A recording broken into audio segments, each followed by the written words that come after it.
এই গুরুত্বপূর্ণ ইবাদতের বিশদ বিবরণ তিনি বর্ণনা করলেন। ভাইরা আমার, প্রথমত আমি একটু নাম ডাকবো, নামে লব্বাইক বলবেন।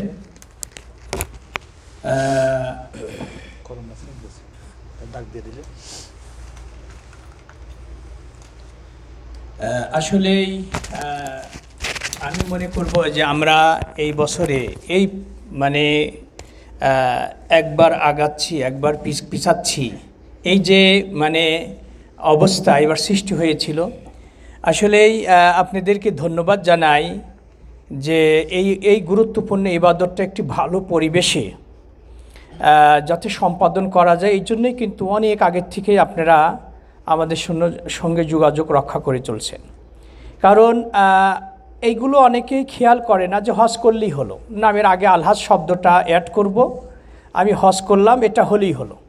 এখন পর্যন্ত 20 বছর ধরে এই মক্কাতে, এই সৌদি আরবে আসে, অথচ মানে সাই করার পরে যে মাথার চুল মানে খাটো করতে হয়, নেড়ে করতে হয়, সে উমরা করছে এত বছর ধরে, অথচ সে এখন পর্যন্ত করে নাই। সেই রিপোর্ট আমাদের কাছে এসেছে।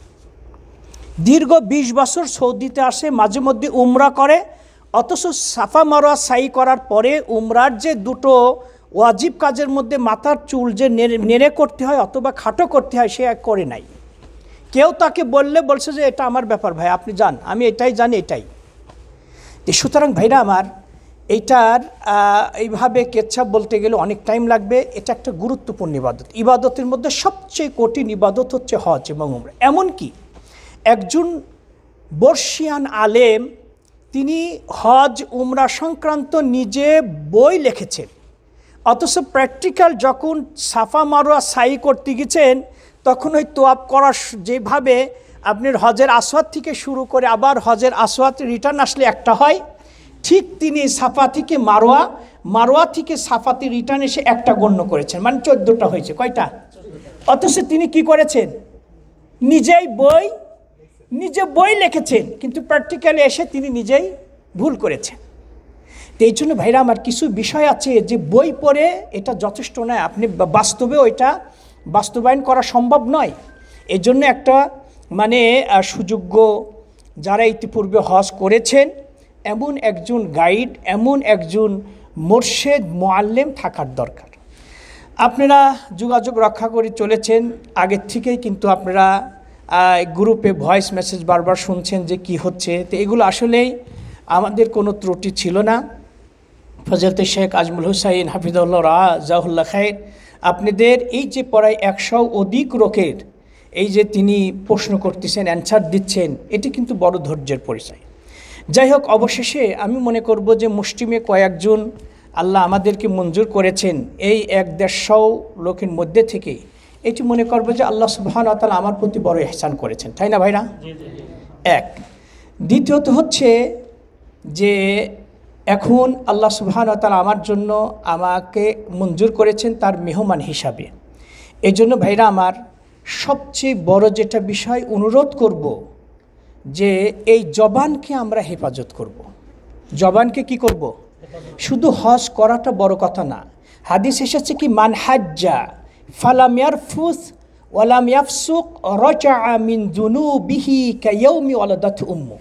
যেই ব্যক্তি হজ করলো, হজের দিনগুলোতে শরীয়ত গর্হিত কাজ থেকে নিজেকে সম্পূর্ণরূপে বিরত রাখলো, অতঃপর হজের A to Z কার্যাবলী রাসূল সাল্লাল্লাহু আলাইহি সাল্লামের তরিকা অনুপাতে সম্পাদন করলো, ওই ব্যক্তি গুনাহ থেকে ওইভাবে পবিত্র হয়ে নিজ বাসভবনে ফিরে আসলো যেন সবেমাত্র মায়ের পেট থেকে ভূমিষ্ঠ হলো দুনিয়াতে। এইরূপ ফজিলত কোনো আমলের ক্ষেত্রে খুব নগণ্যই পাওয়া যায়। যে সবেমাত্র মায়ের পেট থেকে ভূমিষ্ঠ হলো, খুব কম আমলে পাওয়া যায়। তো এত বড় একটা ইবাদত, এই ইবাদতে কিন্তু মানুষের এই জবান অনেক সময় মানে এই বলছে যে কই আমরা তো এই সুযোগ পাচ্ছিনি, এই সুযোগ পাচ্ছিনি, এটা পাচ্ছেন। ভাই 7 দিন থেকে 8 দিনে আমাদের প্যাকেজ। এই আলহামদুলিল্লাহ আমরা তো ভালো মন্দ খাই, আল্লাহ তো আমাদের খাওয়াই। এখন হামলা আমাদের যে খাবারটা পরিবেশন করবে সেইটা আমার যদি ততটা মনোপুত নাও হয়, তাহলে আমি এটার জন্য মানে কমপ্লেন করব না, আমি আসল টার্গেট থাকবে যে আল্লাহ যেন আমার ইবাদতটা কবুল করে। মা আবা রাসূল সাল্লাল্লাহু আলাইহি ওয়াসাল্লাম তুআমা কাত, রাসূল সাল্লাল্লাহু আলাইহি ওয়াসাল্লাম কখনো কোনো খাবারের ত্রুটি তিনি বর্ণনা করতেন না। তো এই জন্য ভাইরা আমার টার্গেট থাকবে এই যে আইয়ামে তাশরিক, যে মানে 3 দিন বেশি করে আল্লাহকে স্মরণ করার, প্রথম থেকে হজের প্রথম থেকে শুরু করে শেষ পর্যন্ত এই যে দোয়াগুলো আছে, প্রত্যেক দোয়ার মধ্যেই কিন্তু আল্লাহর একত্ববাদ এখানে ঘোষণা করা হয়েছে। আমি প্রথমে ঘোষণা করছি লব্বাইক আল্লাহুম্মা লব্বাইক, লব্বাইক লা শারীকা লাকা লব্বাইক, ইন্নাল হামদা ওয়ান নি'মাতা লাকা ওয়াল মুলক লা শারীকা লাক, তাওহীদ। তোয়াফ করার পর 2 রাকাত সালাত আদায় করতে হয়। প্রথম রাকাতে সূরা কাফিরুন, দ্বিতীয় রাকাতে কুল হুয়াল্লাহ, এই দুটো সূরার মধ্যে তাওহীদ।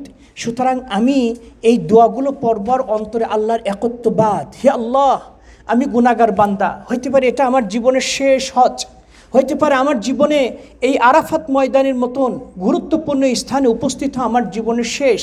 আল্লাহ গুনাহ জর্জরিত, আল্লাহ এত গুনাহ করেছি, আল্লাহ বড় মন ভরা আশা নিয়ে এসেছি। রাসূল সাল্লাল্লাহু আলাইহি ওয়াসাল্লাম বলেছেন যে সবচেয়ে ইবলিস বছরে 2টো দিন তার শরীরে জ্বালাপোড়া শুরু হয়ে যায়। এক বদরের দিনে হয়েছিল, দ্বিতীয় হচ্ছে আরাফাতের দিন। এত অধিক সংখ্যক বান্দাকে আল্লাহ ক্ষমা করেন, এই ক্ষমার দৃশ্য দেখে তার জ্বালাপোড়া শুরু হয়ে যায়। এই জন্য ভাইরা আমার জন্য উদ্দেশ্য থাকে যে আমি আল্লাহর কাছে গুনাহ খাতা মাফ করে নেব। কে আমাকে আলহাজ বলল, কে আমাকে আর এই সেলফি তোলা নিয়ে ব্যস্ত থাকবো না। হ্যাঁ আমি স্মরণ করে দেব এইটা করুন, কিন্তু এই দুনিয়াবি কোনো কাজ নিয়ে যেন আমি ব্যস্ত থেকে এই গুরুত্বপূর্ণ দিনটাকে যেন অযথা আমার কাছ থেকে যেন বিদায় নেয় নাই। আল হাজ্জু আরাফা, আরাফাতে অবস্থান করাটাই যেন হজের তো অনেক কাজ আছে। আর হজের তোয়াফ করতে হয়, সাই করতে হয়, পাথর নিক্ষেপ করতে হয়, কুরবানি করতে হয়, মুজদালিফায় মিনায় অবস্থান, কিন্তু রাসূল বলেছে কি আল হাজ্জু আরাফা, আরাফা চলে যাবে। আচ্ছা ঠিক আছে আলমগীর ভাই, কে আসছে শেখ আপনার সঙ্গে? আনোয়ার, আচ্ছা ঠিক আছে পরেই করবো। আলমগীর ভাই শেখ দেন।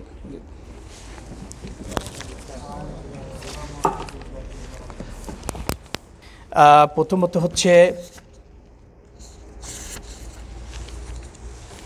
সংক্ষিপ্ত পরিসরে শাইখের কথার সঙ্গে আমি সংক্ষিপ্ত পরিসরে হজের এ টু জেড শাইখ বর্ণনা করেছেন, আমি বর্ণনা করব। প্রথমত হচ্ছে এই হজ এটা কখন ফরজ হয়েছে, হজটা কত হিজরিতে ফরজ হয়েছে, এটা আমাকে একটু জানার দরকার। তাহলে উত্তর হবে হিজরি সনের 9ম বৎসরে। কোন বৎসরে? 9ম বৎসরে হজটা ফরজ হয়েছে, নাম্বার 1। নাম্বার 2, হজ কার উপরে ফরজ? নাম্বার 3, যার উপরে হজ ফরজ হয়েছে সে যদি হজ না করে যদি মারা যায় তার কি শাস্তি? তাহলে হজ কার উপরে ফরজ এটি আমরা এই জন্যই জানব যে আমার আত্মীয় স্বজন যোগ বিয়োগ করে আমি মিলাবো যে তার উপরে যে সম্পদ আছে, আল্লাহ যাকে সম্পদ দিয়েছেন এই আলোকে তার উপরে হজ ফরজ নাকি। যদি ফরজ হয়ে থাকে না করলে কি শাস্তি, তাহলে আমরা মানুষকে বুঝাতে পারবো। ভাইরা আমার, পৃথিবীর যেখানে অবস্থান করুক সেইখান থেকে মক্কাতে পৌঁছাতে যেই পরিমাণ টাকার প্রয়োজন, সেই পরিমাণ অর্থ যদি তার কাছে থাকে আর সে যদি প্রকৃতপক্ষে ঋণী না হয়, তাহলে এমন প্রত্যেক মুসলিম নরনারীর উপরে হজ ফরজ। আমরা রিয়াদে আছি, কোথায় আছি ভাইরা?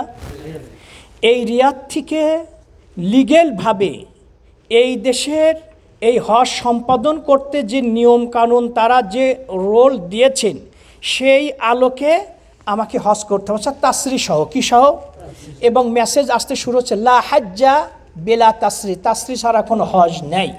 শেখ সুদাইস রহিমাল্লাহ বলছেন হজ ফরজ হওয়ার মধ্যে একটি শর্ত হচ্ছে তাকে তাসরি নিতে হবে। এটা একটা শৃঙ্খলার জন্য। এক সময় এমন ছিল, আমি 98-এ আলহামদুলিল্লাহ সৌদি আরবে এসেছি মদিনা ভার্সিটি স্টুডেন্ট ভিসায়।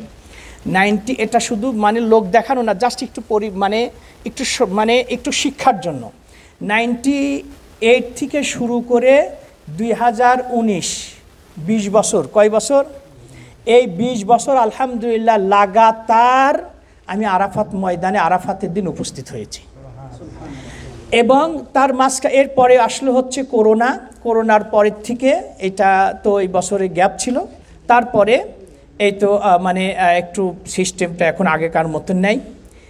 যেটা বলতে চাচ্ছি ভাইরা আমার, সেইটি হচ্ছে এই যে আমি রিয়াদে অবস্থান করি, রিয়াদ থেকে মক্কাতে পৌঁছাতে যে পরিমাণ অর্থ, তাহলে আমাদের মনে করাম সে হজের প্যাকেজ হচ্ছে ৯,০০০ রিয়াল। কত ভাই? এই ৯,০০০ রিয়াল যদি আমার কাছে থাকে, আর আমি যদি প্রকৃত ঋণী না হই, অর্থাৎ আমার কাছে কেউ টাকা যদি না পেয়ে থাকে, তাহলে আমার উপরে হজ ফরজ। এখন এইখানে মুফতির অভাব নাই, বলছে পিতামাতার আগে ছেলের হজ করলে হজ হবে না। ফতুয়া আছে আমাদের অনেকেই, মাদ্রাসায় বারান্দায় পা রাখিনি, কিন্তু ফতুয়া পিতামাতার আগে ছেলের হজ করলে হজ হবে না। আবার ফতুয়া হচ্ছে যে বিবাহর আগে হজ করলে হজ হবে না। গত বছর 2023-এ কত, আমার অফিসে বাস্তব ঘটনা, একজন ভাই, নোয়াখালীর এক ভাই মাদ্রাসায় নাজাফার ক্লিনারের কাজ করে। আমার অফিসের এক সৌদি কলিগ, এই 24 বছরের ছেলে, একে বলছে আমি তোমাকে হজ করাবো। কি করাবো? তুমি রাজি আসো? বলছে হ্যাঁ। কারণ অনেক ছেলে আছে, কিন্তু এই ছেলেটা দেখে তার ভালো লেগেছে। অনেক সময় কথাবার্তায়, কাজে কার প্রতি একটু মহব্বত চলে যায়। বলছে আমি তোমার হজ করাবো, তুমি রাজি আসো? বলছে হ্যাঁ। অফিসে নাম রেজিস্ট্রেশন করছে, তাসরি বের হয়ে গেছে। কি হয়ে গেছে? এখন সে হচ্ছে বাড়িতে তার মার কাছে, বাবা মারা গেছে, মার কাছে দোয়া চাচ্ছে, মাগো আমি হজে যাব, তুমি আমার জন্য দোয়া করো। কি করো? তখন মা বলছে হাই আল্লাহ রে, তুই কি করছোস? এই অল্প বয়সে হজ করি, তুই হজ ঠিক রাখতে পারবো না, তাড়াতাড়ি তোর নাম ডিলিট কর, খবরদার তুই হজে যাবি না। কবেকার ঘটনা ভাই? 2023-এ, ঠিক এই মৌসুমের। এখন ওই ছেলেটা সৌদিকে বলছে আমি হজে যাব না। সৌদি হচ্ছে আমাকে ফোন দিলেও, বুরহান তুমি ওরে বোঝাও। আমি ওরে বুঝালাম, দেখো গো, আল্লাহ সুবহানাহু ওয়া তাআলা তোমার পরও আল্লাহ তোমার প্রতি ইহসান করেছে।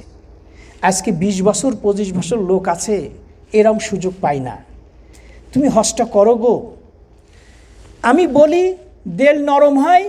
আবার ওর মাকে বলে, মা যখন বলছে না, আমাকে বলছে থালি মালিশ ভাই আমি যাব না। মানে ব্যাপারটা হয়েছে যে আবু তালেব যখন মারা যাচ্ছে, তখন হচ্ছে রাসূল সাল্লাল্লাহু আলাইহি ওয়াসাল্লাম সব কাজ ছেড়ে দিয়ে চাচার কাছে আসলেন। কারণ চাচার যে অবদান তিনি এই ভুলতে পারছেন না। দাওয়াতি কাজের ক্ষেত্রে আবু তালেব রাসূলকে এতটাই সহযোগিতা বলেছেন লাই ইয়ালিজা ইলাইকা জামউহুম হাত্তা ওয়াসিদা ফিত তুরাবে দাফিনা। ওগো আমার ভাতিজা, তুমি দাওয়াতি কাজ চালিয়ে যাও, আমি তোমাকে অভয় প্রদান করি, বলছি যতক্ষণ পর্যন্ত আমাকে হাত্তা ওয়াসিদা ফিত তুরাবে দাফিনা, মাটিতে আমাকে যতক্ষণ দাফন করা না হচ্ছে, কোনো শক্তি তোমাকে ক্ষতি করতে পারবে না, তুমি দাওয়াতি কাজ চালিয়ে যাও।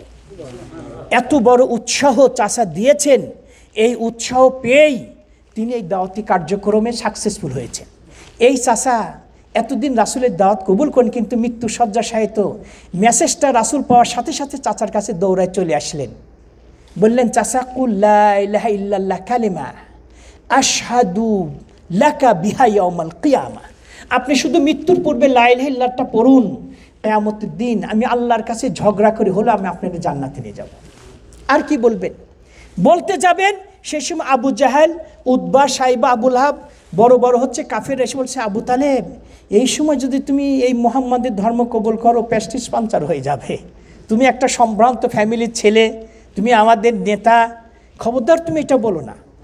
এবার ওরা চলে যায়, রাসূল আবার বুঝায়, ওর দিলটা একটু নরম হয়। বলতে চাচ্ছি, অবশেষে ওর ভাগ্যের নসিব নাই। আবু তালেব বলল, ওয়া ইয়ামুতু আলা মিল্লাতি আব্দুল মুত্তালিব। ভাতিজা আর বলে লাভ নাই, আমার মৃত্যু হবে আমার বাবার যে ধর্মের উপর মৃত্যু হয়েছিল আব্দুল মুত্তালিবের, এর উপরে আমার মৃত্যু হবে। এই ছেলেটা অবস্থা হলো তাই। আমি বলি দিলটা নরম হয়। ওর মার কাছে যখন উরমতি চাই, মা বলছে যাওয়া যাবে না। অবশেষে তার ভাগ্যে হজ নসিব হলো না। কি হলো না ভাই? সুতরাং এই ফতুয়া যে এই ছোট হজ মানেই আমাদের দেশের একটা কালচার এসেছে, বুড়া বয়সে করতে হবে। কেন ভাই? মানে যত পাপ কাজ আছে করার পর এরপর হজ করে বসে যাবে। আমার ডিস্ট্রিক্টের এক ভাই মেকানিকের কাজ করে, মাঝে মধ্যে উদাহরণ দিয়ে বললাম যে ভাই আল্লাহ আপনি টাকা দিয়েছে, হজ করবেন না? তো বলছে বুরহান ভাই আপনার কাছে আর সত্য মিথ্যা কথা বলি কী লাভ? আমি যে ডিপার্টমেন্টে কাজ করি আমাকে কাস্টমারের সাথে নিশ্চিত মিথ্যা কথা বলতে হয়। তো এই জন্যই মানে আমি মনে করছি যে আরও কয়েক বছর থাকবো, ফাইনাল এক্সিটে এই বছরে যাব, এই বছরে হজ করে চলে যাব। মালিশ ভাই আমি হজ করব না এখন। এই কথার দরুনে সে কত অপরাধ করলো, মানে 3 বছর আরও বাঁচবে জন্য আল্লাহর পক্ষ থেকে গ্যারান্টি পত্র নিয়ে এসেছে। দ্বিতীয়ত যে হজ করার আগে মিথ্যা কথা বললে মাফি মুশকিল, হ্যাঁ মানে হজ করার পরে মিথ্যা কথা বললে সমস্যা, হজ করার পরে মিথ্যা বললে তাই বোঝা যাচ্ছে না কথাতে। সুতরাং এই সমস্ত ফতোয়া আমাদের দেশে জারি আছে ভাইরা আমার। বরং ইন্দোনেশিয়া, কোন ইন্দোনেশিয়ার এই দেশের কিছু কিছু এলাকা আছে হজ বিবাহর আগে ছেলে মেয়ে উভয় হজ করেছে নাকি উভয় ফ্যামিলি শর্ত আরোপ করে যে ছেলে হজ করছে নাকি মেয়ে হজ করছে নাকি কোন এলাকায়। যে সুতরাং ভাইরা আমার এটা হজ মানেই যে পিতামাতা ছাড়া হজ করলে ছেলে হজ না। এক সাহাবী রাসূলের কাছে এসে বলে ইয়া রাসূলুল্লাহ আমি আমার পিতামাতাকে কি জাকাত দিতে পারবো? কথা বুঝেন, কি পারবো? জাকাত দিতে পারবো। তার মানে কি ছেলে ধনী পিতামাতা গরিব, আমি আমার পিতামাতাকে কি জাকাত দিতে পারবো? তার মানে ছেলে ধনী পিতামাতা গরিব। রাসূল বলছে আনতা ওয়া মালুকা লিআবিক, না গো, পিতামাতাকে জাকাত হিসাবে সম্পদ দেওয়া যাবে, ফরজ হিসাবে তার ভরণ পোষণ তোমার উপরে বাধ্যতামূলক হিসাবে তাকে দিতে হবে। জাকাত কেন দিবা? তুমি তোমার সম্পদ তোমার বাপের জন্যই। তার মানে বোঝা যাচ্ছে কি ছেলে ধনী পিতা, ছেলের উপরে হজ ফরজ, পিতার উপরে হজ ফরজ নাও হতে পারে। সুতরাং পিতামাতার আগে ছেলে হজ করতে পারে না, কি ফতোয়া? এটা হবে না। এই সময় আল্লাহ আমাকে সম্পদ দিয়েছে, আমি হজ না করে মারা গেলে আল্লাহ আমাকে পাকড়াও করবে, আমার পিতামাতাকে পাকড়াও করবে না। সুতরাং তাহলে যে যেখানে থাকে সেইখান থেকে মক্কাতে পৌঁছাতে যে পরিমাণ অর্থের প্রয়োজন, এই পরিমাণ অর্থ কারোর কাছে যদি থাকে তার উপরে হজ ফরজ। তার উপরে কি ভাই? হজ ফরজ হলো। এখন এই ফরজ হজটা না করে যদি মারা যায়, রাসূল বলেছেন মান কাদারা আলাল হাজ্জে ফাতারাকাহু ফালা আদ্রি আয়ামুতা ইয়াহুদিয়া আও নাসরানিয়া, যার উপরে হজ ফরজ হলো, এই ফরজ হজ করে যদি সে না করে যদি মারা যায়, তাহলে আমি জানি না তার মৃত্যুটি ইহুদি অবস্থা হোক অথবা খ্রিস্টান অবস্থায় হোক, এতে কিছু যায় আসে না। দেখছেন কথাটা? ওমর রাদিয়াল্লাহু তাআলা আনহু, যার কয়েকটা ক্ষেত্রে রাসূল এক অভিমত ব্যক্ত করেছেন, ওমর আর এক অভিমত ব্যক্ত করেছেন, ওমরের মতের সপক্ষে আল্লাহ কোরআনে আয়াত নাজিল করেছেন। কিন্তু এই হাদিসটা দুর্বল। আমাদের দেশে আলেমরা বলে যে রাসূল বলেছেন আমার পরে কেউ যদি নবী হতো তাহলে ওমর নবী হতো, মর্মে যে কথা বলে হাদিসটা দুর্বল, হাদিসটা এটা ঠিক না। কিন্তু ওমরের কথার সপক্ষে আল্লাহ রাব্বুল আলামিন কোরআনে আয়াত নাজিল করেছে, আত্তাখিযু মিন মাকাম ইব্রাহিম মুসাল্লা, পর্দার আয়াত নাজিল হয়েছে। এরপরে বদরের যে বন্দি করা হয়েছিল তাদের ব্যাপারে কি সিদ্ধান্ত নেওয়া হবে, রাসূল সাল্লাল্লাহু আলাইহি ওয়াসাল্লাম অভিমত চাচ্ছেন যে 70 জনকে বন্দি করা হয়েছে, কি করা যায় এদের ব্যাপারে। আবু বকর নরম হৃদয়, সে রাসূলুল্লাহ এরা আমাদের আত্মীয়স্বজন, কিছু টাকা পয়সা নিয়ে ছেড়ে দেন, বড় বড় লিডাররা মারা গেছে, এরা শিক্ষা পেয়ে গেছে। এক সাহাবী এক মত দিয়েছে, রাসূল ঠিক ওই দিকেই যে কিছু টাকা নিয়ে এদেরকে ছেড়ে দেওয়া হোক। ওমর বলছে না ইয়া রাসূলুল্লাহ, এদের কারণে মাতৃভূমি ছেড়েছি, এরা আমাদেরকে কষ্ট দিয়েছে, এদের এখন ছাড় দিলে এরা আবার আমাদের আক্রমণ করবে, নো, এদেরকে শাস্তি দিতে হবে। আল্লাহ রাব্বুল আলামিন সূরা আনফালের আয়াত নাজিল করলেন, ওমরের কথাই সত্য।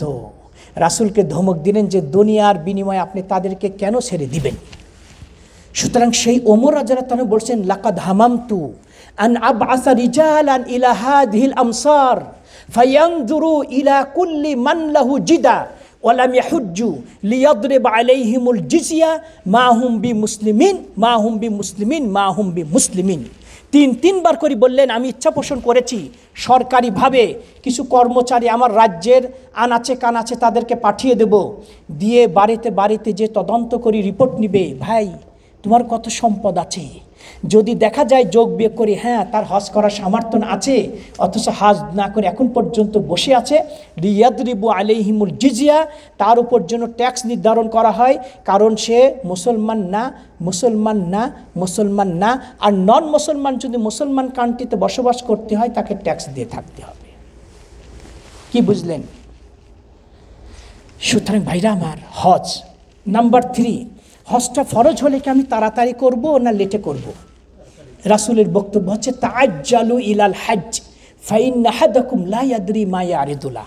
হজ ফরজ হয়ে গেলে কালক্ষেপণ না করে অতি দ্রুত বেগে করো, কারণ তোমাদের এটা জানা নাই যে আগামীতে তার কি মানে সমস্যা তাকে পেয়ে বসবে। এখন হজের ফজিলত আমরা জানি, কিন্তু সংক্ষেপে দুটি কথা বলবো। ভাইরা আমার, হজ করতে আমার যে অর্থটা ব্যয় হচ্ছে, হয়তোবা আমরা কেউ কেউ যোগ বিয়োগ করছি যে থেকে কমও পাওয়া যেত। এত টাকা বাংলাদেশ থেকে এখন হজ করতে আসলে প্রায় 7 লক্ষ লাগে। কয় লক্ষ টাকা ভাই? 7 লক্ষ। রাসূল সাল্লাল্লাহু আলাইহি ওয়াসাল্লাম বলেছেন, তাবিউ বাইনাল হজ্জি ওয়াল উমরা ফাইন্নাহুমা ইয়ানফিয়ান আল ফাকরা ওয়াজ যুনুব কামা ইয়ানফিরু কির খাবাসাল হাদিদ। তোমরা হজ উমরা আগ্রহের সাথে বেশি পরিমাণে করতে থাকো। এই দুটো করার বিনিময়ে আল্লাহ তোমাদেরকে দুটো পুরস্কারে পুরস্কৃত করবেন। এক হচ্ছে গুনাহ খাতা মাফ করবেন, দ্বিতীয়ত আল্লাহ তোমার দারিদ্রতা দূর করে দেবেন।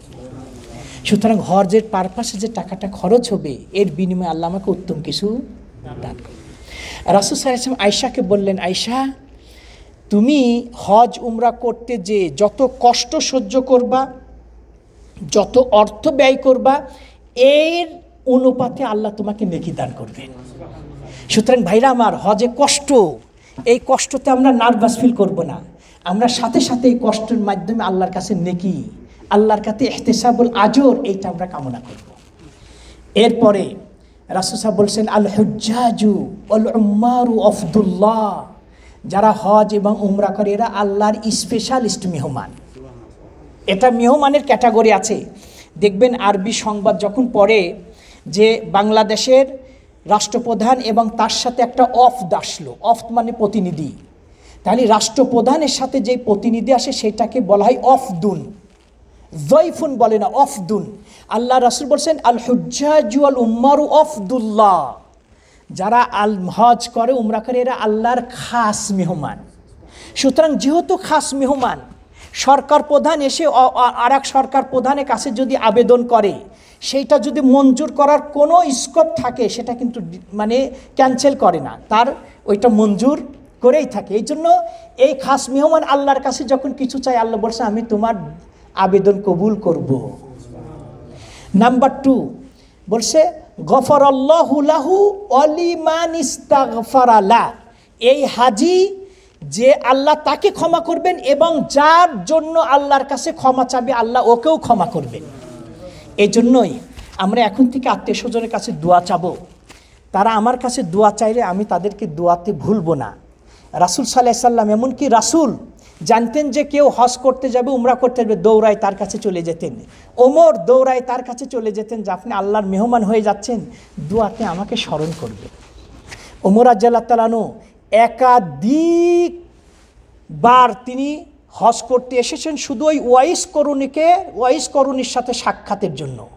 ওয়াইস আল কারনি ইয়ামান থেকে আসবে, যে বলছে ইয়ামানে এক ব্যক্তি আছে ওয়াইস আল কারনি, রাসূল বলেছেন সে তার মার এত খেদমত করে যে আল্লাহর কাছে যা চাইবে আল্লাহ ওর দোয়া কবুল করবে। এই ওমর রাদিয়াল্লাহু তাআলা আনহু হজে এসেছেন, জিজ্ঞাসা করছে ওয়াইস করুনিকে।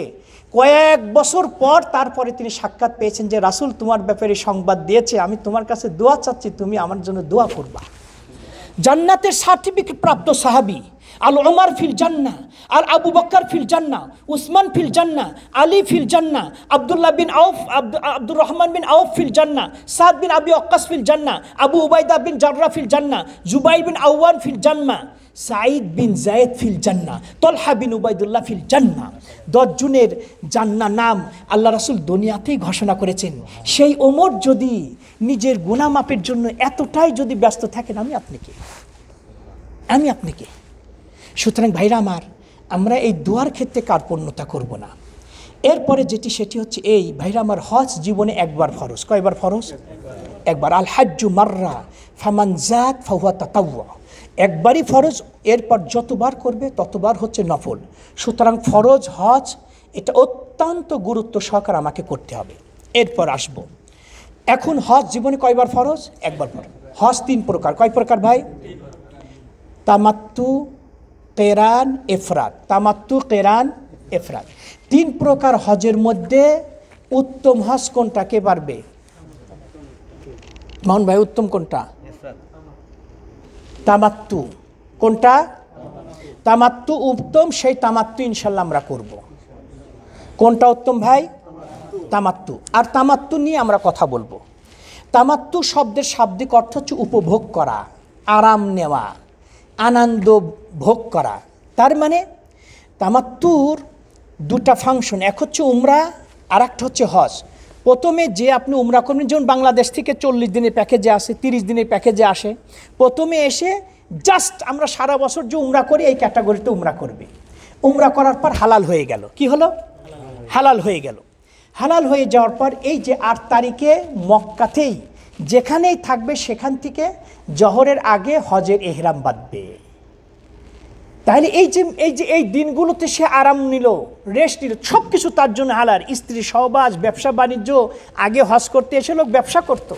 এবং আল্লাহ রাব্বুল আলামিন বলছেন যে তোমরা এই যে মানে হজে এসে আল্লাহর রিজিক অন্বেষণ করো।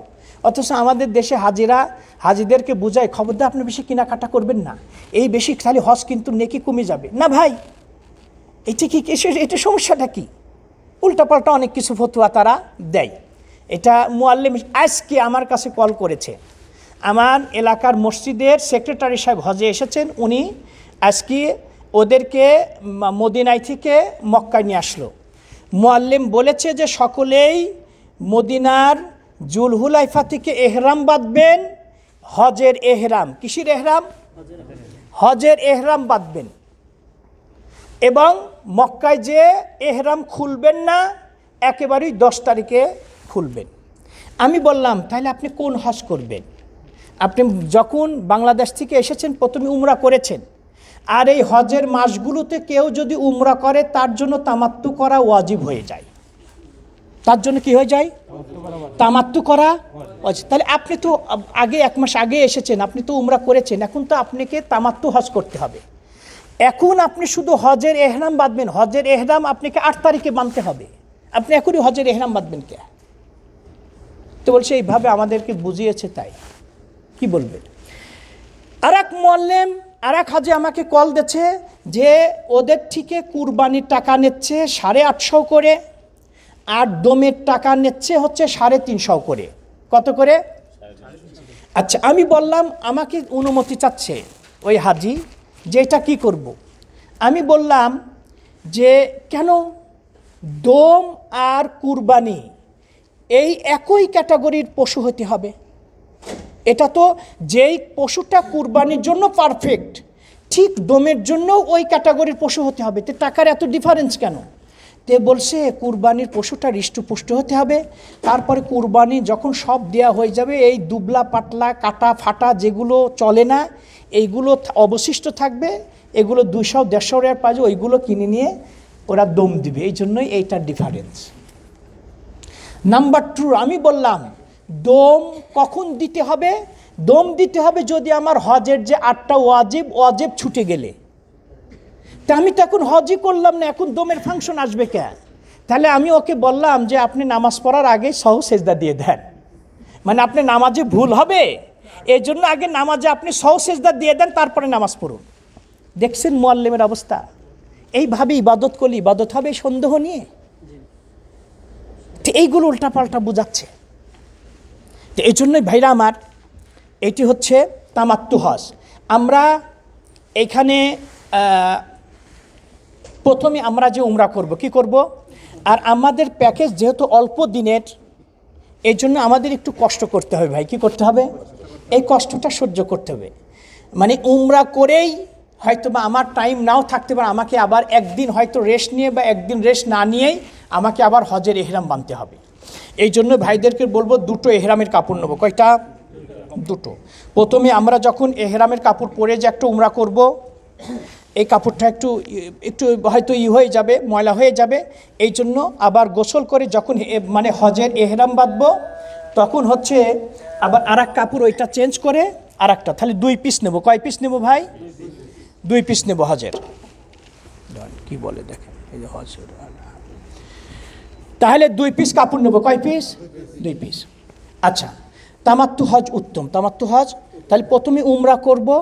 আচ্ছা, উমরা করার পর যেহেতু আমরা এখানে 6 তারিখে রওনা দিব, 7 তারিখে যে পৌঁছাবো, এখন 10 তারিখে আমার মাথার চুল নেড়ে করতে হবে।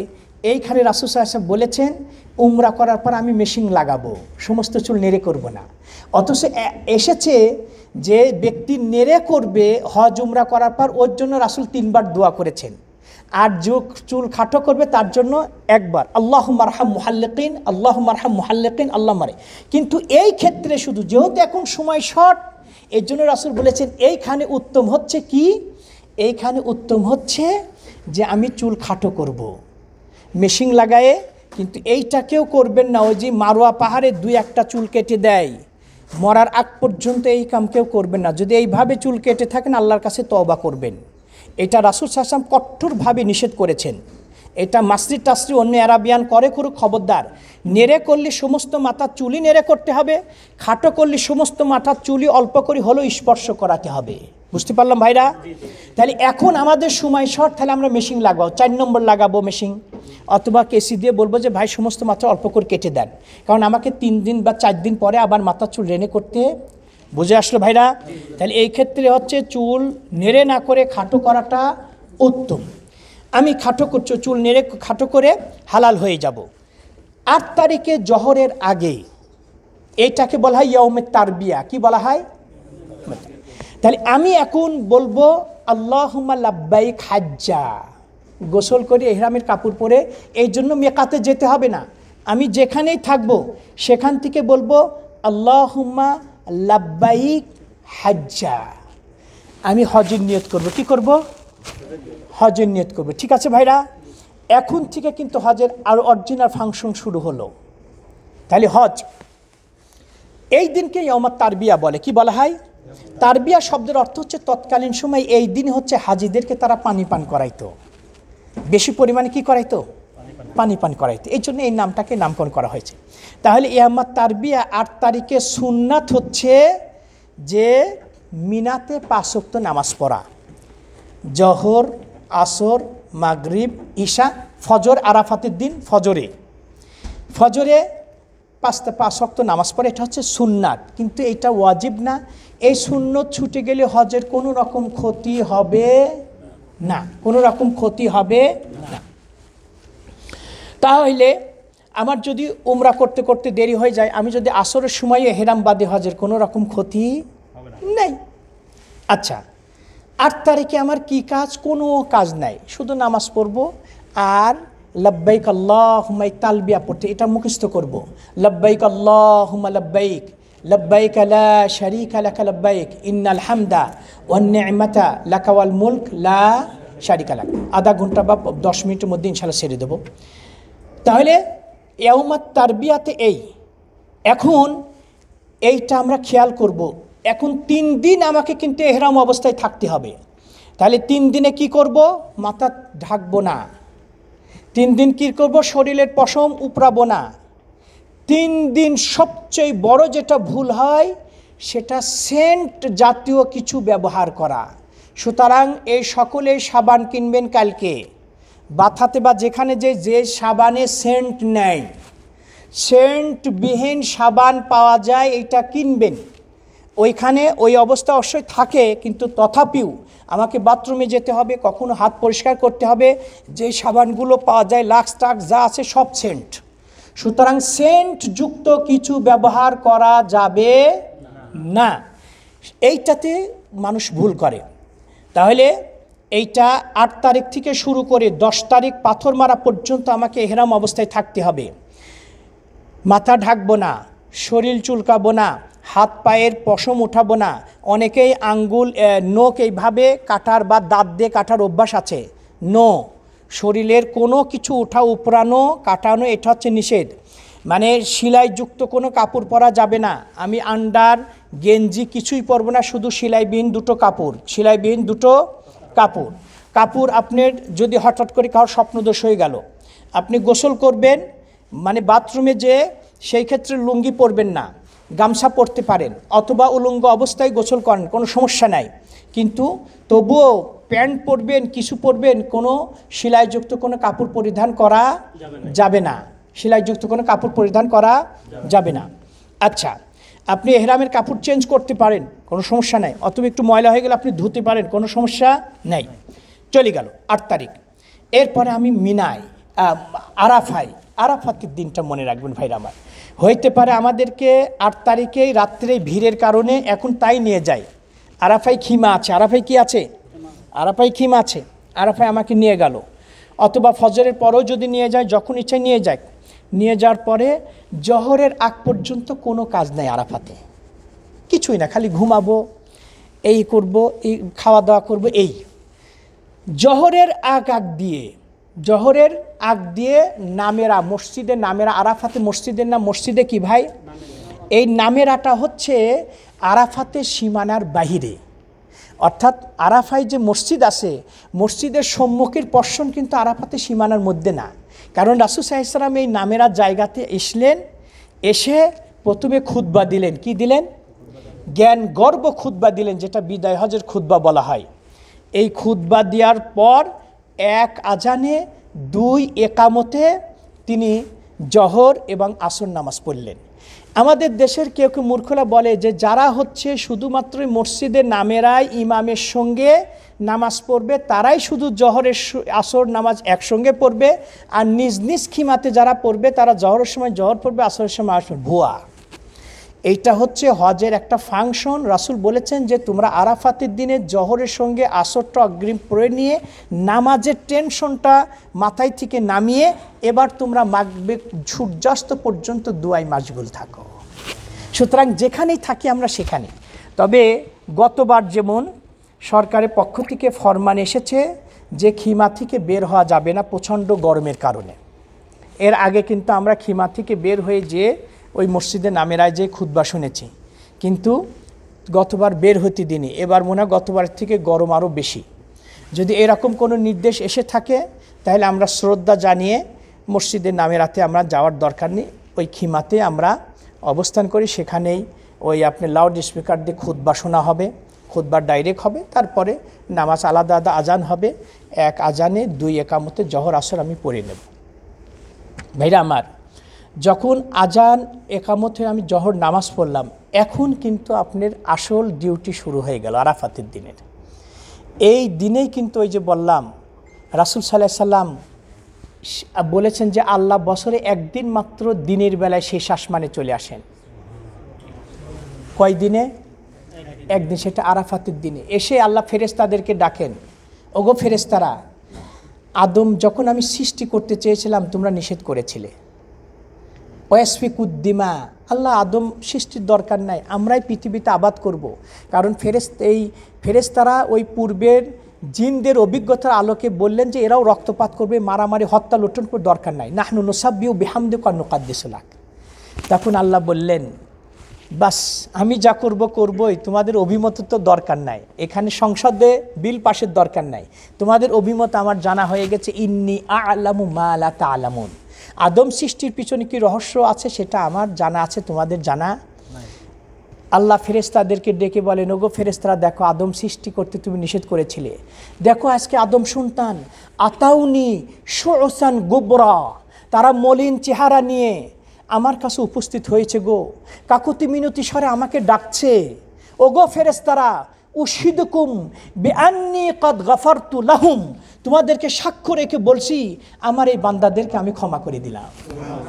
তোমরা সাক্ষী থাকো গো, আমি কি করলাম? ক্ষমা করে দিলাম।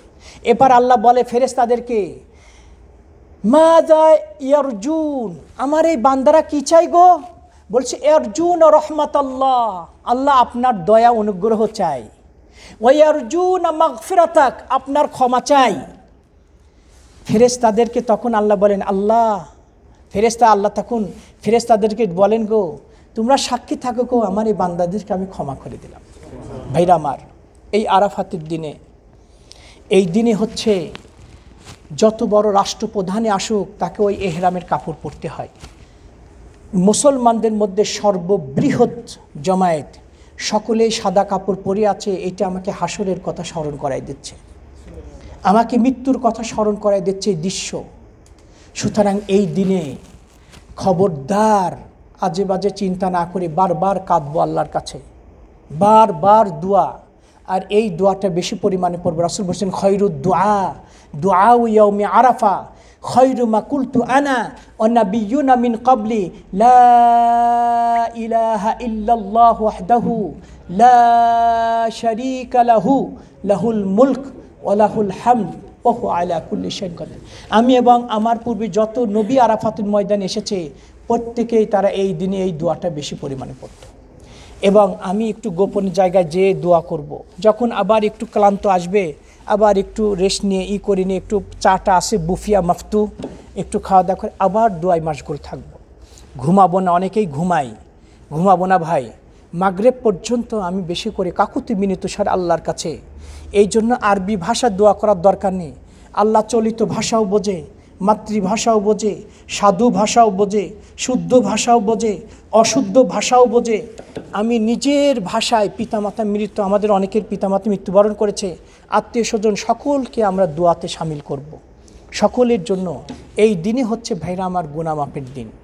এই জন্য এই দিনটাকে মাগরিব পর্যন্ত এইখানে অবস্থান করতে হবে। মাগরিবের সূর্য ডুববে, কিন্তু মাগরিবে এখানে ঈশার নামাজ নাই, মাগরিবের নামাজ নেই। মাগরিবের নামাজ না পড়ে আমরা ওই বাস থাকবে, বাস সিগন্যাল আসবে মাগরিবের আগের থেকেই আমাদের হালকা কিছু বলবে, কারণ আরাফায় যেদিন যাব সেদিন হালকা কিছু আমরা ওই ছোট ব্যাগ নিয়ে যাব, যাদের আপনার ওই এহরামের কাপড় ডবল থাকলে একটু গাড়িটা দিয়ে যাবে। যাই হোক, নিয়ে বলছে প্রস্তুতি নেন সকলেই। তখন আমাদের যখন ডাকবে মাগরিবের পরে আরাফার সীমানায় ত্যাগ করতে। মাগরিবের আগে যদি আরাফার সীমানায় ত্যাগ করেন, আপনি ফরজ আদায় হলো কিন্তু ওয়াজিব ছুটে গেল। কি ছুটল? ওয়াজিব ছুটল। এরপরে আমার এখন কিন্তু এই মাগরিবের পরেই এখন দশম রাত্রি শুরু হলো। কত? মানে আরাফাতের দিনগত রাত্রেই এই যে মুজদালিফার রাত্র। এটা কি রাত্র? মুজদালিফা রাত্র। এখন আমি মুজদালিফায় আসবো। মুজদালিফায় ফাঁকা মাঠ, সেইখানে ওই একটু চাদর, আমরা ওই বিছানার চাদর থাকবে নিয়ে সেইখানে আমরা ওই ফাঁকা মাঠে এই দিন অবস্থান করতে। এখানে কোনো তাঁবু নাই ভাই, রাত্রে এখানে এইভাবেই এই ফাঁকা মাঠেই থাকবো। এখানে খাওয়া দাওয়ারও হয়তো একটু সমস্যা হবে, কারণ এটা একসঙ্গে সবাই থাকতে পারবে না। আমি গাড়ি নামাই দিয়ে যেখানে সেখানে জায়গা পাবো, আমাকে ওই বাথরুম দেখে সেখানে অবস্থান করতে হবে। দেখবো যে কোথায় বাথরুম আছে, এই বাথরুম জায়গায় নিকটে আমি থাকবো। এবং আরাফাতে যে আমার খাবারটা দিবে সেটাই কিছু নিয়ে আসবো। এই দিন হয়তো মানে খাবারের হালকা একটু এই রাত্রটা কষ্ট হতে পারে, কারণ এখানে এই খাবারের ওরকম ব্যবস্থা থাকবে না। তবে হামলার অনেকে ওই বাসে করে কিছু খাবার ওই মানে ফাতায়ের জাতীয় ওইটা নিয়ে আসে। মুজদালিফায় পৌঁছে এক আজানে দুই একামতে কোনো জামাত নেই, 3-4 জন মিলে যখন জামাত হচ্ছে আমরা একে আজান দিয়ে এক আজানে দুই একামতে আমি মাগরিব এবং মানে এশা পড়ব। কিন্তু এইটা আমি মাগরিব কাজা হয়ে গেল না। রাসূল সাল্লাল্লাহু আলাইহি ওয়াসাল্লাম সাহাবী রাসূলুল্লাহ আসসালা রাসূল বলছেন আসসালা ফিল মুজদালিফা, এটা হজের ফাংশনই। এখানে এটা আমার মাগরিব কাজা হলো তা না।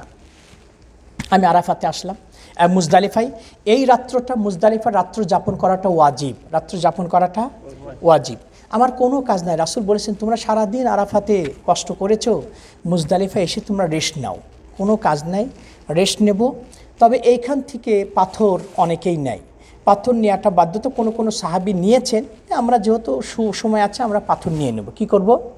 আমরা ওই পাথর নেব। পাথরের সাইজটা যেন বড় না হয় যে আমি শয়তানকে মারছি শায়েখ যেটা বলেন না, ওই মোটামুটি ভাটে বুট আছে ওর থেকে একটু বড় যাতে হয়। এবং পাথর দুই কাটে, একটা দেখবেন হচ্ছে ছাই হয়ে গেছে কালো, না ওইটা না, যেটা শক্ত অরিজিনালি পাথর যেটা, কারণ একটা কালো দেখবেন কিন্তু ওই মানে ফুসকা, ওইটা না, হ্যাঁ ওজন কম। অরিজিনালি যেটা পাথর সেইটা আমরা বেশি করে নেব ভাইরা আমার।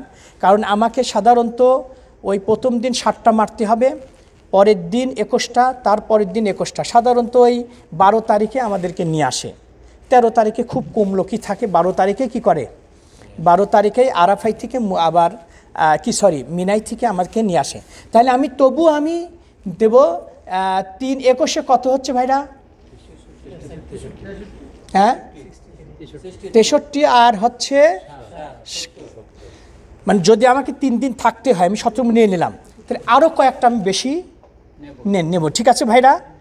তাহলে নিয়ে আমি এরপরে চলে আসবো মিনাতে এসে এবার এই 10 তারিখে এখন মুজদালিফায় ফজরের পরে রাসূল বলছে ফাইজা আফাসতুম মিন আরাফাতিন ফাযকুরুল্লাহ ইনদাল মাশআরিল হারাম। মুজদালিফা একটা মসজিদ আছে, মসজিদের নাম মাশআরুল হারাম। মসজিদের নাম কি? ওই মসজিদ কোথায় আছে খবর পাওয়া যায়, লক্ষ লক্ষ লোক। তো রাসূল বলছেন, আল্লাহ বলছেন তোমরা আরাফায় থেকে যখন আসবা তখন এই মাশআরুল হারামে মুজদালিফা এসে বেশি করে দোয়া করবা। সুতরাং ফজরের পরে আমরা তো ওই কয়েকজন মিলেই জামাত করব, ফজরের পরে নামাজ পড়ে আমি দোয়া করব। কি করব? দোয়া করব। দোয়া করে এখন সূর্য ওঠার আগে আমি রওনা দেব ওই পাথর মারতে। 10 তারিখ, আজকে ঈদের দিন, কিন্তু হাজিদের ঈদ নাই। হাজিদের কি নাই? হাজিদের ঈদ নাই। এরপরে আমি তালবিয়া কিন্তু পড়তেই থাকবো, লব্বাইক আল্লাহুম্মা তালবিয়া পড়তেই থাকবো। এরপরে এসে শুধু বড়টাতে আমি আল্লাহু আকবার বলে 7টা পাথর একবারে যদি আপনি মানেন তাহলে একটা হলো, 7টাই যদি একবারে মারেন তাহলে কয়টা হবে ভাই? তাহলে কয়টা করে মারতে হবে? একটা করি। এবং শায়েখ যেটা বললেন যে সবচেয়ে এখন আলহামদুলিল্লাহ ভিড়ভাড় কম, ওই সামনে দিয়ে মারবেন না, একটু সবুর করবেন, ওই পিছন দিক থেকে ওই দিক ঘুরে যায়, দেখবেন ভিড় কম।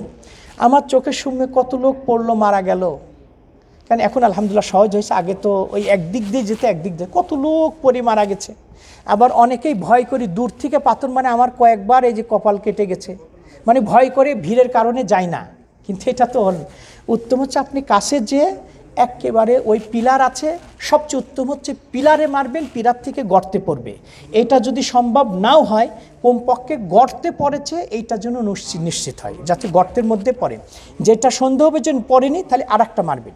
কিন্তু 7টা হয়ে গেছে নিশ্চিত, আবার মনে করবেন যে না পড়লো কি, তাহলে এরকম সন্দেহ করবে না। 7টা নিশ্চিত হয়ে গেলে আর খবরদার মারবো না আমরা। কি করবো না? কারণ ইবাদতের মধ্যে এইরকম আপনি খেয়াল খুশি অনুপাতে করবেন, এটা ঠিক না। সন্দেহ হলে বিষয়টা স্বতন্ত্র কথা। পাথর মারলাম, চলে আসব। এখন যেটা কথা ভাইরা আমার, কুরবানি। তাহলে এই দিন 4টা কাজ। কয়টা কাজ? 1 হচ্ছে পাথর মারা, পাথর মারলাম। 2 হচ্ছে কুরবানি করা। 3 মাথা নেড়ে করা। 4 হচ্ছে তফসাই করা। 4 কি করা? এই 4টা কাজের মধ্যে 2টো কাজ যদি আপনি করেন তাহলে তাহাল্লুলুল আউয়াল, প্রথম হালাল হয়ে গেলে। স্ত্রী সহবাদ ছাড়া আপনি সাধারণ পোশাক পরবেন। তাহলে আমরা পাথর মারলাম, সাথে সাথে মাথার চুল নেড়ে করব। কি করব? নেড়ে করব। মাথার চুল কি করব? নেড়ে করব। এইদিকে আমরা কুরবানির জন্য দায়িত্ব অলরেডি একজনে আমরা দায়িত্ব দিয়ে দিচ্ছি, সে কুরবানি করে ফেলবে। কুরবানি যদি সে একটু লেটেও করে তবু আমি মাথার চুল নেড়ে করব, কারণ রাসূল সাল্লাল্লাহু আলাইহি ওয়াসাল্লাম বলেছেন যে এই 4টা কাজের মধ্যে আগে পিছে হয়ে গেলে কোনো সমস্যা। এক সাহাবী বলেন, না রাসূলুল্লাহ আমি হচ্ছে পাথর মারার আগেই কুরবানি করেছি। রাসূল বললেন ইফ আল্লাহ হারাজ, করতে থাকো, কোনো সমস্যা নেই। আর একজন এসে বললেন, না রাসূলুল্লাহ আমি কুরবানি করার আগে মাথা নেড়ে করেছি। ইফ আল্লাহ হারাজ, করতে থাকো, কোনো সমস্যা। সুতরাং আগে পিছে হয়ে গেলে কোনো সমস্যা নেই। তাহলে আমি পাথর মারব, পাথর মেরেই মাথার চুল কি করব? নেড়ে করব। তাহলে আমার 2টো কাজ হয়ে গেল। এরপর আমি গোসল করে সাধারণ পোশাক পরব। কি পরব? সাধারণ পোশাক পরব। এখন ভাইরা আমার 10 তারিখ, কয় তারিখ? এই 10 তারিখে যদি আপনি তওয়াফ করতে চান, সাই করতে চান, তাহলে আমার এই 20 বছরের অভিজ্ঞতার আলোকে বলবো সমস্যা হবে। কি সমস্যা? আপনি পাথর মেরে যদি তওয়াফ করতে যান, প্রথমত আপনি গাড়ি পাবেন না। দ্বিতীয়ত গাড়ি যদি পান তাহলে 10 টাকার ভাড়া আপনার কাছে 200 টাকা চাবে। তৃতীয়ত আপনি তওয়াফ করতে গেলেন, এত জ্যাম হবে, তওয়াফ করে সাই করে আবার কিন্তু আপনাকে চলে আসতে হবে, কারণ এই দিন রাত্র আবার 10 তারিখের দিনগত রাত্রে 11 রাত্র মিনায় থাকাটা ওয়াজিব। মিনায় থাকাটা, অনেকেই বোঝেন ওই তওয়াফ সাই করতে যায়, রাত হয়ে যায়, ওখানেই থেকে যায় মক্কায়, অথচ তার ওয়াজিব ছুটে গেল। তাহলে কি সুন্দর পদ্ধতি হচ্ছে এটাই, কোনো ক্ষতি হবে না। আর আমাদের তো ম্যাডাম নাই, অত তাড়াহুড়ার কি দরকার। আমি সাধারণ পোশাক পরে 10 তারিখে রেস্ট নিয়ে ওই 10 তারিখ দিনগত রাত্রে রাত 2টার দিকে 3টার দিকে, এই দিনকে আপনার অনেক সময় হেঁটেও মনে নিতে যায়, গাড়িও পাওয়া যায়, যে আমি ফজরের আগ দিয়ে মক্কায় যাব, যে আপনি তওয়াফ সাই করে এরপর আপনি জহরের আগ দিয়ে চলে আসলেন, কারণ জহরের পরের থেকে আবার আমাকে পাথর মারতে হবে। এই পাথর মারার 10 তারিখে হচ্ছে উত্তম হচ্ছে সকাল থেকে শুরু করে জহরের আগে মারা। আর 11 তারিখ 12 তারিখ এই 2 দিনে স্টার্ট হয় হচ্ছে জহরের পরের থেকে শুরু করে মাগরিব পর্যন্ত মারাটা উত্তম, কিন্তু ফজর পর্যন্ত মারতে পারেন। কোন পর্যন্ত? ফজর পর্যন্ত জায়েজ টাইম, কিন্তু উত্তম হচ্ছে জহরের পরের থেকে আমরা যেটা উত্তম সেটাই করব। তাহলে ওই দিন সকালে আপনি উমরাটা কি তওয়াফ এবং সাই করে এসে আরামে, কোনোই ক্ষতি নাই। খামাখা আপনি 10 তারিখ অত কষ্ট করতে যাবেন কে? ঠিক আছে ভাইরা? তো এইভাবে আমরা সাধারণত ভাইদেরকে বলি, এইভাবে সুবিধা হয়। গেলে আমি হারামে নামাজ পড়ে তওয়াফ সাই করে, কারণ ওই দিন আমার সাধারণ পোশাকে সব কিছু খেতে পারতেছি হালাল, একটু কষ্ট হলো সমস্যা নেই। পানি খাবো, খাবো, যা কিছু খাবো, একটু কষ্ট হলো কি করব, সমস্যা নাই। এখন এরপর আমি চলে আসবো, এসে পরের দিন 11টা মানে 3টাকে মারতে হবে। প্রথমে ছোটোটাকে মারার পর আমি ডাইন দিকে আসব। কোন দিকে? ছোটোটাকে মারার পর ডাইন দিকে এসে বাম দিকে আমার ওই জামারাত থাকবে। এইখানে এসেছে যে লম্বা দোয়া করার কথা। সাহাবিরা কোনো সাহাবি সূরা বাকারার পড়তে যত টাইম এত টাইম দোয়া করতেন, কিন্তু আমাদের পুলিশ থাকতে দেয় না, ওই একটু পর তারাই দেয়। সুতরাং হালকা যতটুকু পারি আমরা দোয়া করব। কি করব? দোয়া করব। ওইভাবে আল্লাহ আকবার বলে 7টা। এরপরে দ্বিতীয়টা মারব। দ্বিতীয়টা মেরে আমি জামারাতকে ডাইনে রাখবো। জামারাতকে ডাইনে রেখে আমরা গ্রুপ হয়ে যাব। দেখবেন পাথর মারার পরে যে পিলার আছে, পিলারে নাম্বারিং দেওয়া আছে 102, 304, মানে একদিকে আছে জোড়া নাম্বার আর একদিকে আছে বেজোড় নাম্বার। তা আমরা একটু নাম্বারে বলবো যে ভাই আপনি পাথর মারার পর ওইখানে থাকবেন, থেকে আমরা আবার একসঙ্গে দ্বিতীয়টা মারি। ঠিক আছে ভাইরা? ওই পিলারের নাম্বারিং দিয়ে দেবো। পিলারে কি পাথর মারার পরে আপনি এই এত নাম্বারের কাছে থাকবেন, সবাই একসঙ্গে গেলে একটু ভালো লাগবে। কি লাগবে? হ্যাঁ, নাম্বারিং দিয়ে দেবো। ঠিক আছে ভাইরা? নেওয়ার পরে এইভাবে আমি দ্বিতীয়টাকে মারার পর আমি এরপর জামারাতকে সামনে রেখে কেবলামুখে একটু দোয়া করব, যতটুকু হচ্ছে ওই পিলারের কাছে যাব যাতে পুলিশ আসে বাধা না দেয়। দোয়া করে এরপর তৃতীয়টাতে মারার পরে কোনো দোয়া নেই। এরপর আমি চলে আসব, কোনো কাজ নাই, শুধু খালি এই। এখন ভাইরা আমার, এইটা শায়েখ যেটা বললেন, মসজিদে আপনি জামাত শুরু হয়ে গেছে, অনেক লোক, মসজিদের ভিতরে জায়গা নাই। বাহিরে কিন্তু মসজিদে যত কাতার, বাহির থেকে বেশি কাতার। তাহলে বাহিরে যে এক কাতারের সাথে আর একটা লাগানো, এরাও তো একই নেকি পাবে, এরাও কি একই। সুতরাং এটা আল্লাহর যে আমাদের এইটা হচ্ছে মানে আজিজিয়ায় আমাদের ফুন্দুক। আজিজিয়ায় ফুন্দুক হলে ঠিক হচ্ছে আপনার এই জামারাতের সাথে লাগানো, এটা লাগানো। তারপরও আমরা আত্মতৃপ্তির জন্য কি করব? শায়েখ যেটা বললেন যে সমস্ত উলামায়ে কেরামের ফতোয়া আছে, যেহেতু লাগাতার, এই জন্য আজিজিয়া এটা মিনার মধ্যেই পড়ে। তথাপিও আত্মতৃপ্তির জন্য ঈশার নামাজের পর আমরা খাবার খেয়ে এরপরে দল বেঁধে আমরা যে একটু আরাফাতে ওই মিনাই একটু ওই সীমানার মধ্যে এসে, কারণ বেশি দূরে তো না, এসে আমরা একটু ঘোরাঘুরি করলাম, একটু দেখলাম, 1-2 ঘন্টা থাকলাম, তাহলে আমার এটা আত্মতৃপ্তির জন্য মিনার মধ্যে আসে, এটা আমার হয়ে গেল। আর কোনো সন্দেহ? ঠিক আছে ভাইরা? এটা কিন্তু তারপরও কোনো সমস্যা নেই।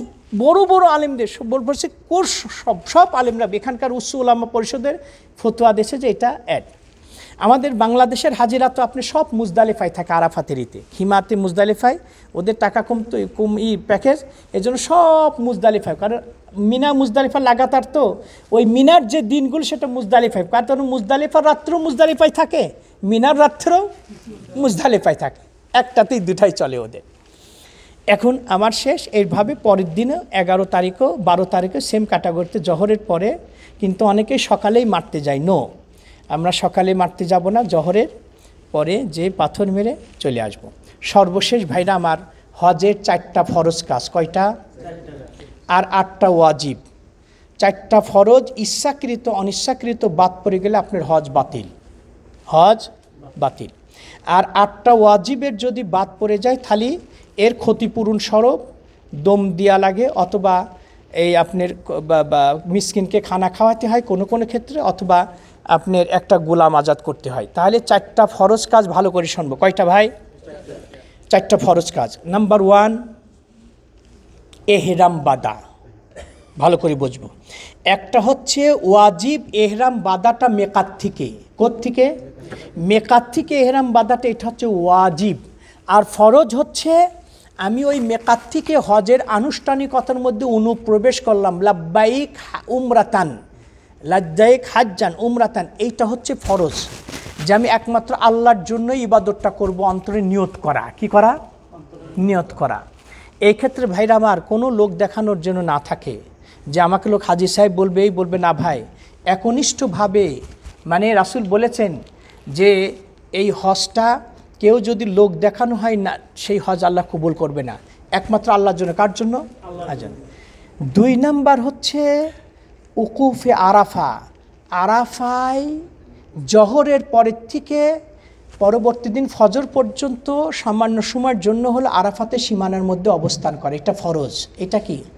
সুতরাং কোনো হাজি যদি অসুস্থতার কারণে হসপিটালের বেডে থাকে, তাকেও অ্যাম্বুলেন্স করে হলেও আরাফাতের দিনে স্বল্প সময়ের জন্য হলেও সীমানা আরাফাতের ভিতরে ঢুকিয়ে নিয়ে যেতে হবে, তাছাড়া তার হজ হবে না। আবার আপনি সকালে গেলেন, জহরের আগেই আরাফাত থেকে চলে আসলেন, তাও হবে না, কারণ এটা সময়, এটা আরাফাতে অবস্থান করার সময়টা শুরু হয় জহরের পরের থেকে। আপনি আগেই যে আসরের জহরের আগের থেকে চলে সবে, এটা গণ্য করা হবে না। সুতরাং আরাফাতে জহরের পরের থেকে শুরু করে এই পরবর্তী ফজর পর্যন্ত যে কোনো অল্প সময়ের যে আরাফাতে সীমানার মধ্যে প্রবেশ করাটা, এটা ফরজ। কয়টা হলো? 2। 3 নাম্বার হচ্ছে ওই 10 তারিখ ওই যে তোয়াফ করা। এই তোয়াফ হচ্ছে তোয়াফে ইফাদা, তোয়াফে জিয়ারা, তোয়াফুল ফরদ, কয়েকটা নাম। ওই 10 তারিখে, যেটা আমরা 11 তারিখে সকালে করব, এটা। 4 নাম্বার হচ্ছে সাই করা। কি করা? এই 10 তারিখের তোয়াফের সাথে কি করব? সাধারণ পোশাক পরে কি করব? কয়টা হলে এটা? এই 4টা ফরজ। এই 4টা কি? তোয়াফ করার সময় ভাইরা আমার একটা কথা শুনি, গুরুত্বপূর্ণ।